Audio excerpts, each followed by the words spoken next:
Hello అండి, ఎలా ఉన్నారు? ఇవాళ సూపర్ సాఫ్ట్, సూపర్ యమ్మీ బ్లూబెర్రీ కేక్ ఎంత బాగుందంటే ఎలా చేసేయాలో చూసేద్దాం రండి.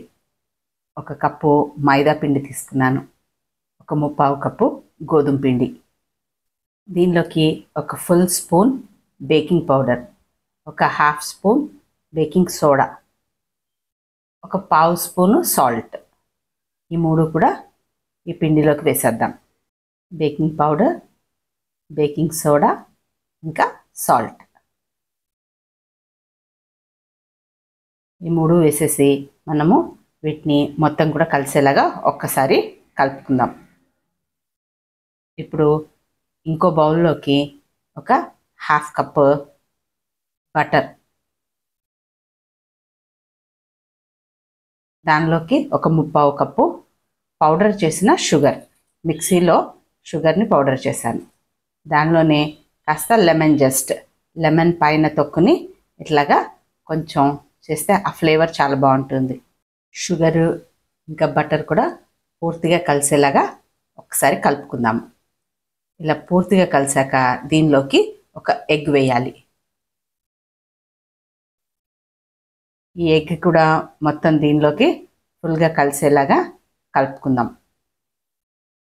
ఇలా మొత్తం కలిసిపోయిన తర్వాత మరి ఇంకొక ఎగ్ వేద్దాం.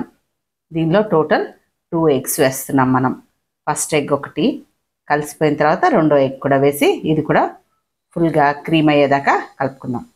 దీనిలో మనం ఇందాక కలిపి పెట్టుకున్నాం కదా మైదా ఇంకా గోధుమ పిండి, దాన్ని ఒక జల్లెడ లాంటి దానిలోకి వేసుకొని ఒకసారి ఆ ఎగ్ బటర్ మిక్చర్లోకి జల్లించినట్టుగా వేసుకుందాం. దీన్ని కూడా చక్కగా మిక్స్ అయ్యేట్టు కట్ అండ్ ఫోల్డ్ మెథడ్లో కలుపుకుందాం. మిగిలిన పిండిని కూడా ఇలాగే జల్లించినట్టు దానిలోకి వేసుకొని అది కూడా ఫుల్గా కలిసేటట్టు కలుపుకోవాలి. ఇది ఒకేసారి కూడా వేసేసుకోవచ్చు. నేను పూర్తిగా లంప్స్ ఏం ఫామ్ అవ్వకుండా చక్కగా కలుస్తుంది అని అలా 2-3 సార్లుగా వేసుకున్నాను. ఇది కూడా కట్ అండ్ ఫోల్డ్ మెథడ్లో స్పూన్ని ఒకవైపు నుంచే తీసుకొని మధ్యలోకి ఇలా కట్ చేసినట్టుగా అలా కలుపుకుంటూ ఉంటామే కట్ అండ్ ఫోల్డ్ మెథడ్ అంటే. మిగతా పిండి కూడా నేను వేసేసాను. టోటల్ వేసి ఇది కూడా పూర్తిగా కలిసేలాగా ఒకసారి మిక్స్ చేసుకుందాం. ఈ మిక్స్చర్లోకి ఇప్పుడు ఒక హాఫ్ కప్ దాకా పెరుగు తీసుకున్నాను. ఈ పెరుగు కూడా పూర్తిగా కలిసేలాగా కలుపుకుందాం. దీనిలోకి ఒక ఫుల్ స్పూన్ వెనిలా ఎసెన్స్, అది కూడా పూర్తిగా మిక్స్ చేసుకుందాం. ఇందాక మనము లెమన్ జస్ట్ వాడాం కదా, అదే లెమన్ని జ్యూస్ తీసి ఆ జ్యూస్ కూడా, నెక్స్ట్ ఒక 2-3 స్పూన్ల పాలు, అంతా కూడా చక్కగా కలిసేలాగా మళ్ళీ అదే మెథడ్లో కట్ అండ్ ఫోల్డ్ మెథడ్లో కలుపుకుందాం. ఎక్కువసేపు కలపక్కర్లేదు, అంతా కలిస్తే సరిపోతుంది. ఈ బ్లూబెర్రీస్లోకి ఒక స్పూను మైదా కానీ గోధుమ పిండి కానీ వేసుకోండి. ఇలా వాటినన్నిటినీ ఆ పిండిలో కోట్ చేసినట్టయితే అవి ఎక్సెస్ తడి ఉంటే లాగేస్తుంది, ఎక్సెస్ మాయిశ్చర్ తీసేస్తుంది. ఇంకా మనం కేక్ బేక్ చేసేటప్పుడు ఆ బ్లూబెర్రీస్ అన్నీ మొత్తం కేక్ అడుక్కు వెళ్ళిపోకుండా కేక్ మొత్తానికి ఈవెన్గా స్ప్రెడ్ అయి ఉంటాయి. సో ఒక టిన్ తీసుకొని, మనం దీన్ని ఇప్పుడు కుక్కర్లో బేక్ చేస్తున్నాము. సో ఒక టిన్ తీసుకొని దానిలోకి ఫుల్ బటర్ రాసేయండి. అలాగే ఒక బటర్ పేపర్ కూడా వేసాను, దానికి కూడా కొంచెం బటర్ రాసుకోండి.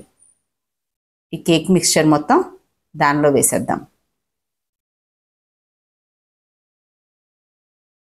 ఒక 2 సార్లు ట్యాప్ చేసి పైన కూడా ఎత్తు లేకుండా ఫ్లాట్గా ఉండేట్టు ఇలా సర్దుకుందాం. ఫైనల్గా పైన కొన్ని బ్లూబెర్రీస్ని అరేంజ్ చేసుకుందాం. నేను ఈ పైన పెట్టిన బ్లూబెర్రీస్ కూడా పౌడర్లో కోట్ చేయాల్సింది చేయలేదు, దాని మూలంగా కొంచెం సింక్ అయినాయి. మీరు చేస్తున్నప్పుడు కంపల్సరీ మైదాలో కానీ గోధుమ పిండిలో కానీ ఒకసారి కోట్ చేసి వేయండి, అప్పుడు లోపలికి వెళ్ళిపోకుండా పైనే ఉంటాయి. 10 మినిట్స్ నుంచి నేను ఇసుకని హై ఫ్లేమ్లో వేడి చేశాను. ఇప్పుడు స్టవ్ని మీడియంలోకి పెట్టి మనము ఈ కేక్ బ్యాటర్ని కుక్కర్లో పెడదాము. మూత పెట్టేసి 40 మినిట్స్ ఇంకా చూసుకోక్కర్లేదు. యాక్చువల్గా 40 మినిట్స్ అయితే మనకి చక్కగా అయిపోతుంది. 40 మినిట్స్ తర్వాత ఓపెన్ చేసి చూస్తే కేక్ నేను చెప్పాను కదా కోట్ చేయనందుకు కొన్ని సింక్ అయిపోయినాయి కేక్లోకి.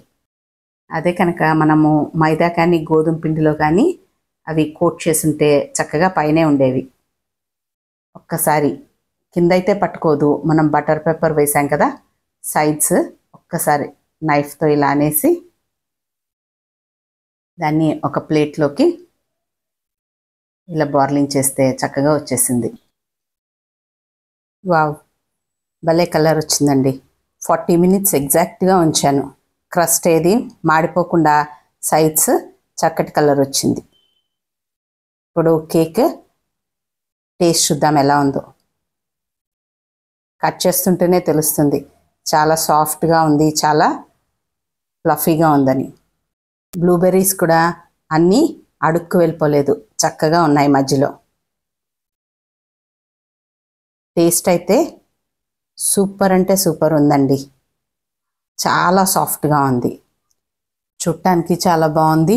టేస్ట్ కూడా యమ్మీ వచ్చింది, నిజంగా బాగుంది. మీరు కూడా ఒకసారి తప్పనిసరిగా ట్రై చేయండి. ఇవాళ మా ఫ్రెండ్స్ కిట్టి పార్టీ ఉంది. సో ఈ కేక్ని అక్కడికి పట్టుకు వెళ్తాను, వాళ్ళకి టేస్ట్ చూపిద్దాం. నాకైతే చాలా చాలా నచ్చింది ఈ కేక్. మీకు కూడా తప్పనిసరిగా నచ్చుతుంది. బ్లూబెర్రీస్ ఫ్రెష్వి దొరకకపోతే ఫ్రోజన్వి వాడండి.